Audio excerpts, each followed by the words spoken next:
मुझे क्रेविंग हुई तो मैंने मिट्टी खाई। मिट्टी खाते सबने देखा तो मुझे डांट लगा दी।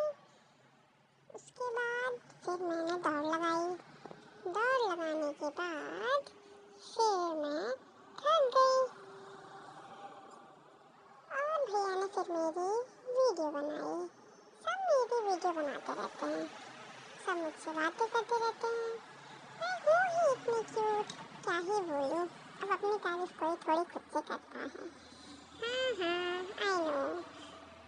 तो गाइस, कैसा लगा आपको मेरा mini blog? Thank you for watching. Like subscribe for